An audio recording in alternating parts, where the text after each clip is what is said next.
Sometimes the scariest stories aren't the ones about monsters or ghosts. They're the ones that sound like they could have really happened to someone like you or me.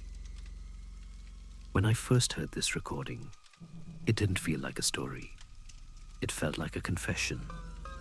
A quiet man's voice, trembling between guilt and grief, talking about his dog, his cabin, and the thing that came after. He said it all began with a sound soft familiar and impossible to ignore.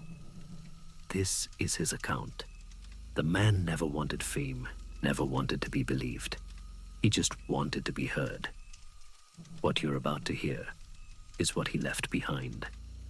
A story called Good Boy. I bought the cabin because it was cheap, quiet, and far enough from people that I could finally breathe again. The listing called it rustic, which was a polite way of saying the porch sagged and the chimney coughed smoke when the wind turned. But I didn't care. I wanted silence.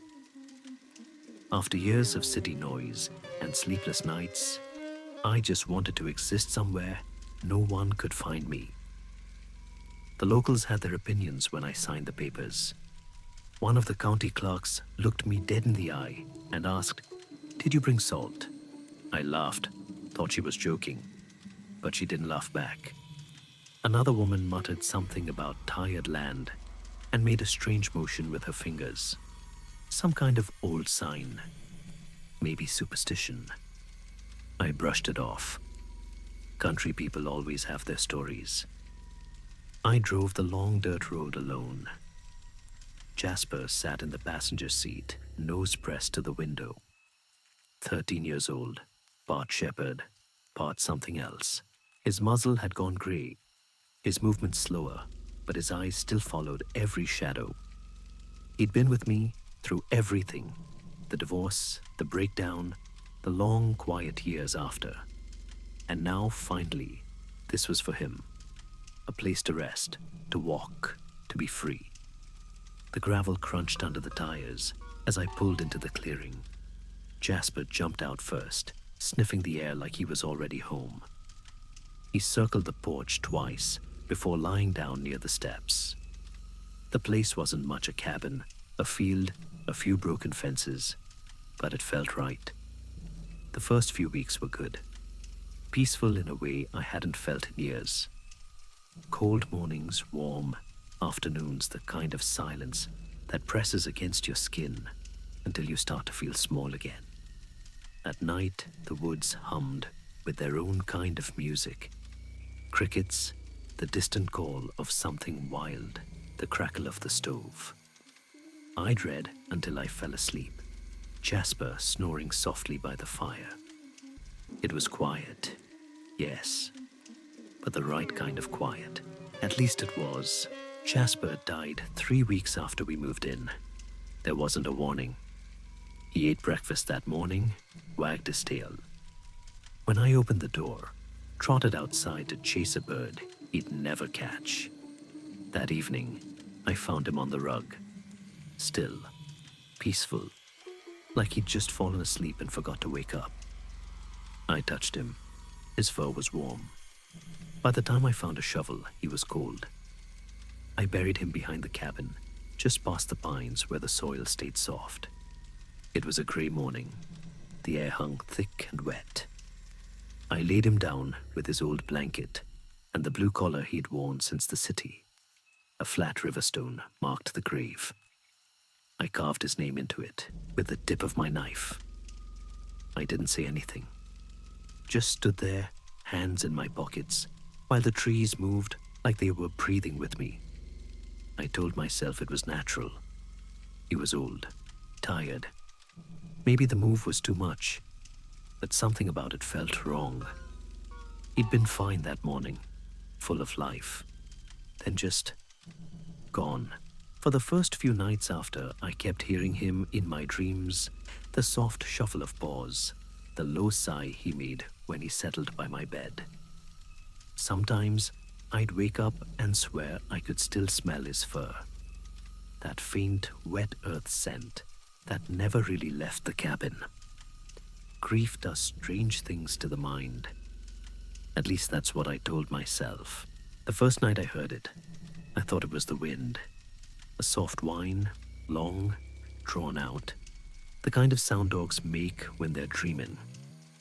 I sat up in bed, holding my breath, listening. Then came the scratching, slow, deliberate. 3 strokes against the wood. I didn't move. When Jasper was alive, that was how he used to ask to be let out. Gentle, patient, like he was reminding me he existed. The sound came again from the front door this time. I slipped out of bed, feet cold against the floorboards, and opened it. Nothing. Just fog thick enough to swallow the trees. The porch sagged under my weight, but the air was still. No wind, no footsteps, no movement. I stood there for a long time before shutting the door again. The next night it came back, louder this time. And the night after that, the scratching turned to pacing footsteps, moving just outside the cabin, circling, pausing, then moving again. I slid the couch across the room so I could watch the door. No marks, no damage. But every time I turned off the lights, I could hear it, a soft whine, like something waiting to be let in. By the 4th night, I wasn't sure if I was losing my mind. I drove into town the next morning. I didn't need groceries. I just needed people. The general store sat at the end of Main Street, one of those places that sold everything from firewood to fishing bait. Inside, the air smelled like coffee and dust. The woman at the counter, Mrs. Gray, I think, looked up when I walked in. "Well, if it isn't the quiet man from the ridge," she said. "You look tired." I tried to smile. "Long nights." She nodded slow and said, "Cabin by Ridgeback. Run right." "Yeah." Her face changed. The friendliness slipped away, replaced by something cautious. She leaned in. "You know that land's thin out there, don't you?" "Thin between here and somewhere else," she whispered. "Used to be burial ground. Or worse. Nobody's really sure. But the land remembers. And sometimes it gets hungry." I laughed. "Just the wind, I'm sure." She didn't laugh back. "Don't invite it," she said finally. "Whatever it is you hear, don't call it by name." I left with a bag full of things I didn't need: matches, coffee salt. The truck felt colder on the drive back. That night, when the whining came again, I almost said his name. Almost. But I stopped myself. The scratching had moved to the back of the cabin, near the trees, near the grave. I didn't check. I couldn't. When the storm came, it was sudden. The sky cracked open rain, slamming against the roof so hard it sounded like claws. The door rattled once, then twice, then silence. And then the hinges screamed. The door exploded inward. Wind tore through the cabin, scattering papers and ash. And something crawled in behind it. At first I thought it was an animal. But no animal moved like that. It was big. Too big. Its skin sagged, glistening like something bloated and waterlogged. Its limbs bent wrong backward, high at the joints, like they'd been rearranged. A strip of cloth hung from its shoulders, a piece of Jasper's old blanket. It sniffed the air, slow, wet breaths, through a mouth too wide, too human. I froze. When it moved, the floor groaned beneath it. It was smelling for me. It reached out a hand, not a paw nails, black and splintered, dragging across the couch cushion inches above my head. The smell hit me then. Rot, mud, something old, like a grave unsealed. I wanted to scream, but my throat wouldn't work. Then, just as it leaned over the couch, a sound ripped through the cabin. A growl, low, deep, familiar. Jasper. It happened too fast to understand. The creature reeled back as something massive slammed into it. The The two forms crashed into the far wall, wood splintering beneath their weight. For a second, I saw it caught in the flicker of lightning through the window. Jasper. But not the Jasper I buried. He was larger now, his outline flickering like heat, over asphalt fur dark and heavy with shadow. His eyes burned, not bright, but steady, like embers in the dark. He bit down on the creature's neck, dragging it backward through the doorway and into the rain. The other thing howled a sound that didn't belong to this world. I stumbled after them, barefoot, breath sharp in my chest. Outside, the storm had gone quiet.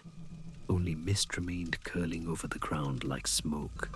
Jasper stood there in the clearing, his shape shimmering, the rain sliding through him. He turned once, looked at me.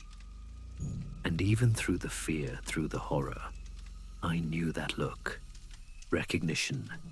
Love. Then just like the mist, he was gone. It's been 6 years since that night. I never fixed the door. No matter how many times I replaced the hinges, planed the frame, it never sat right. Always a little crooked. Always just open enough to let the cold in. I leave it that way now. Sometimes I hear things on the porch, slow pacing. Sometimes I find paw prints in the snow, too large for any dog I know. Once I found the old bowl by the fireplace, moved a few inches to the left. Empty, but clean. I don't look outside anymore. I don't need to. When I hear those soft nails tapping against the floorboards, I just whisper the same words I used to. Good boy.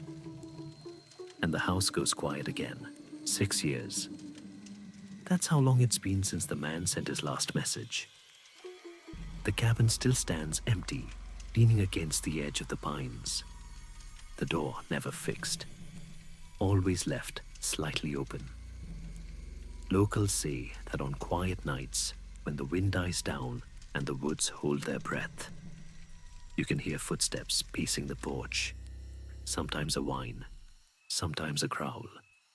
And if you listen closely, really listen, you might hear a man's voice whisper through the cracks in the door. Good boy. Maybe it's grief that keeps him there, maybe love, or maybe some debts, even in death, are never fully repaid. Thank you for listening. If you enjoyed this story, remember to leave the door just a little open tonight and let the silence in.